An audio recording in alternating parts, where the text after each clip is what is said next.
السلام عليكم ورحمة الله وبركاته. معاكم أخوكم أحمد إبراهيم من قناتنا الرياضية الجديدة. دلوقتي معانا خبر مهم ونبدأ مع بعض. بسم الله الرحمن الرحيم. الصحفي صبحي عبد السلام بيقطع في شيكابالا. الجويني صفقات الزمالك الجديدة كلها في القائمة التانية. خالد الغندور مش ناوي يسيب حسين الشحات في حاله. المستشار بيوصف شيكابالا بوصف هنسمعه من صوت المستشار أحسن. الجويني مش عارف يلاقي حجة لغياب شيكابالا عن اجتماع مجلس الإدارة باللاعبين بعد التدريب. قبل ما نبدأ نصلي على سيدنا محمد عليه أفضل الصلاة والسلام ونبدأ معانا بأول خبر. ما اتقال ان شيكابالا في مكان ليه هيبقى في نادي الزمالك.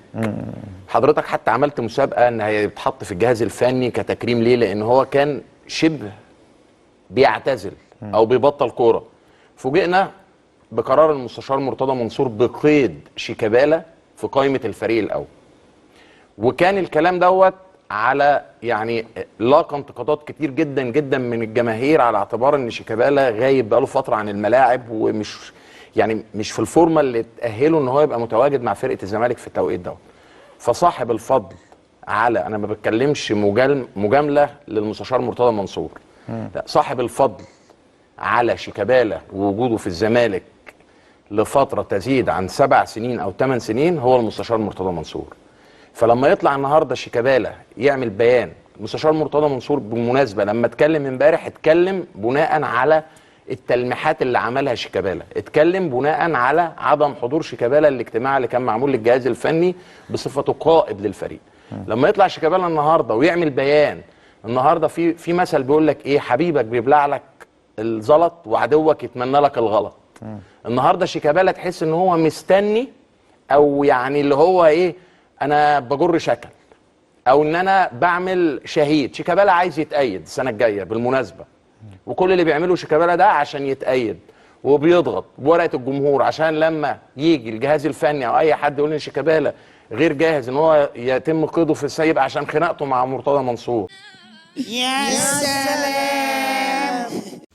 الحاج صبحي عبد السلام نسي ان هو اصلا من اسبوعين كان عامل بطوله وهميه لشيكابالا زي عوايدهم، يعني بطوله وهميه تيشيرت بتاع كريستيانو، وكانوا بيتغنوا بشيكابالا والاسطوره والبرتغال، وكان مزامل كريستيانو في البرتغال هناك. نسي كل دوت في ثانيه نسي كل دوت وقلب على شيكابالا اول ما خد الاوردر من المستشار ان هو يدي شيكابالا على وشه. لا، لو 14 ساعه اللي هو غلق باب القيد هيكون كل الصفقات ان شاء الله اللي هو 14/9 14/9 كل باب القيد هيتقفل. كل الصفقات ان شاء الله هتكون موجوده. وبعدين برضه كان عايز افكر الناس ان احنا ما ننساش ان احنا فزنا بالدوري وخدناه من النادي الاهلي وبيراميدز، واحنا بنلعب بالناشئين، نلعب يوسف اسامه وسيف جعفر وما فيش حد خالص كان موجود ساعتها. ما حدش اتكلم على الفريق ولا حد اتكلم على الفريق. يعني طول ما في بروباجندا كده، بروباجندا وصفقات وامام عاشور وما اعرفش ايه ورضا والناحيه الثانيه بيراميدز وما اعرفش ايه والزمالك مقوقع كده وادي خطوه خطوه ولعيبه رجاله، وزي ما خدنا قفلنا باب القيد ما جبناش بربع جنيه لعيب لمده سنه ونص، خدنا دوري وكاس. فرب ضاره نافعه والله اعلم.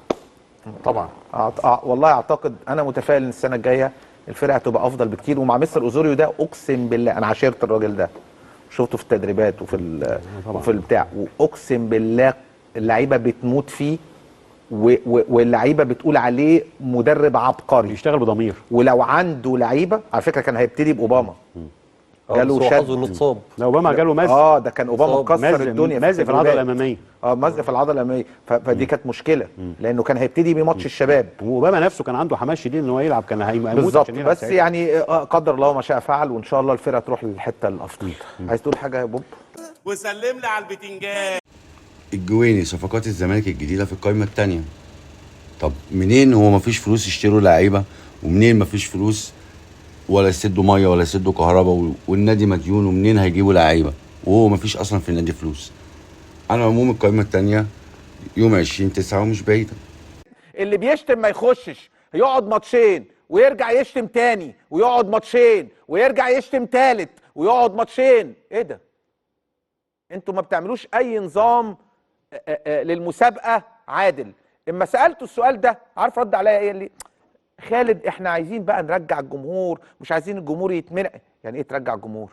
طب ما النادي اللي يغلط جمهوره يتمنع، والانديه التانيه احنا هنضحك على بعض؟ ده احنا هم كلهم 6 جماهير، كل الفيلم اللي انا 6 جماهير كلهم. زمالك، اهلي، مصري، اتحاد، اسماعيلي. بس بلديه المحله يعني ما لهاش يعني جماهير عريضه يعني، ليها جماهير بس مش جماهير رهيبه يعني. ادي 5 ليهم جماهير والباقي عادي.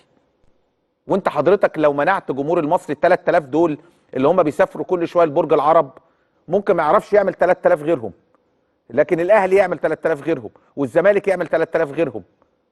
ونفس القصه الاتحاد والاسماعيلي يعني ممكن يعملوا 3000 غيرهم وغيره، بس مش اي حد بيسافر المسافات دي، مش اي حد بيروح المناطق دي، مش اي حد غير بقى جمهور الزمالك والاهلي اللي موجودين في كل بقاع مصر. ده النظام والسيستم اللي احنا عايزين ماشيين، وانا منتظر اجابتكم.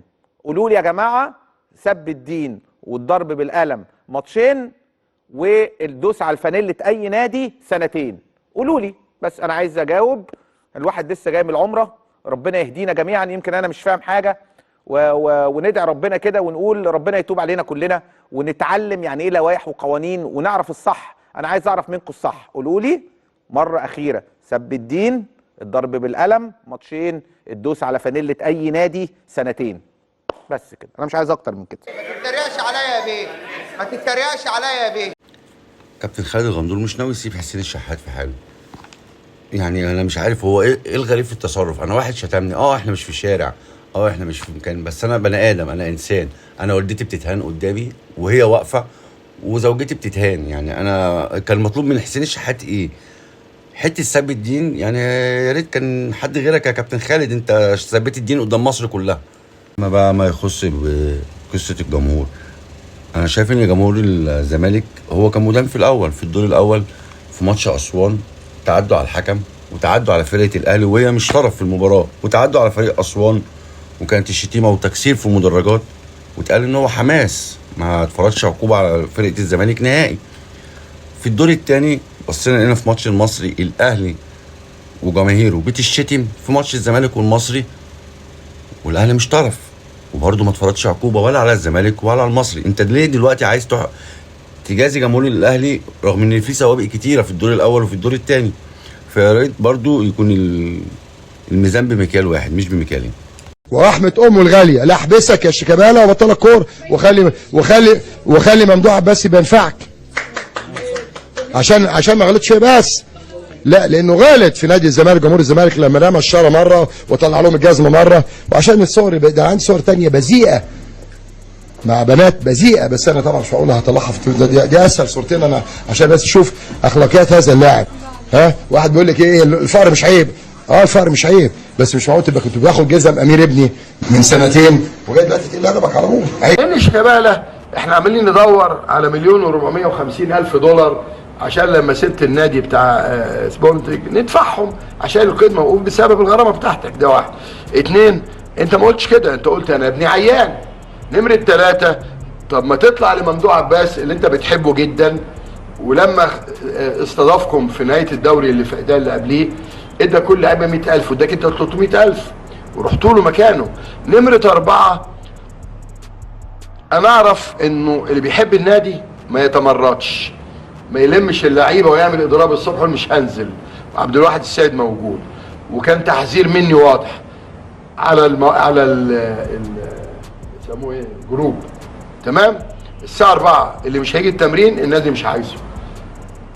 الكابتن كبير وخليك في نظرنا كبير، خليك في نظرنا كبير. اللعيبه لها مستحقات، طبعا ليها مستحقات، بس سيف الجزيري او مثلا مسلوسي اللي هم مش مصريين، مش ولاد النادي اللي اسمهم اتعمل من النادي، هو اللي بيقول للاخ ده اصل انا ما رضيتش احضر حضورك زي ما عدم حضورك، انت بتسيء لنفسك، انت كابتن الفريق. العزبه دي ليها نظام.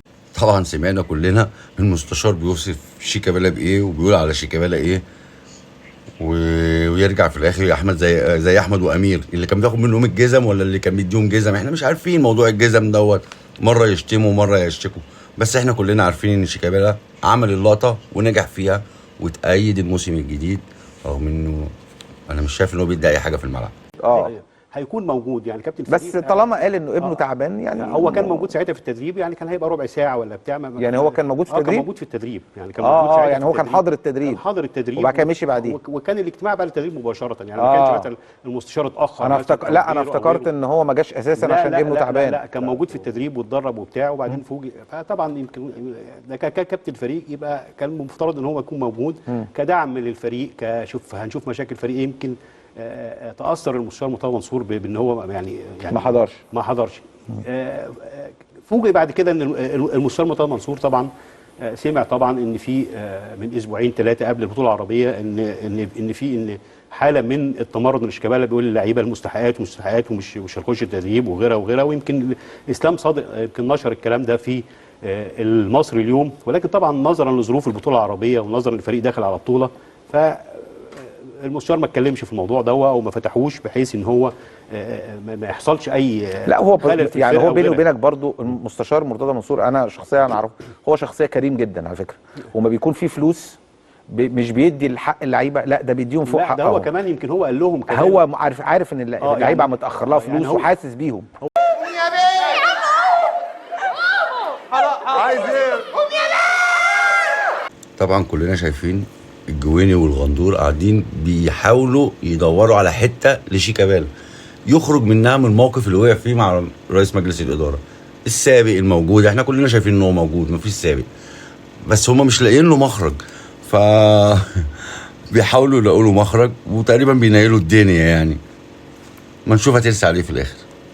وبس كده، نتمنى يكون الفيديو عجبكم. ما تنسوش اللايك والمتابعه للقناه وتفعيل زر الجرس عشان يوصلكم كل جديد من قناتي. وما تنسوش تعملوا كومنت تقولوا لي ايه رايكم على الاخبار. وبس كده، سلام.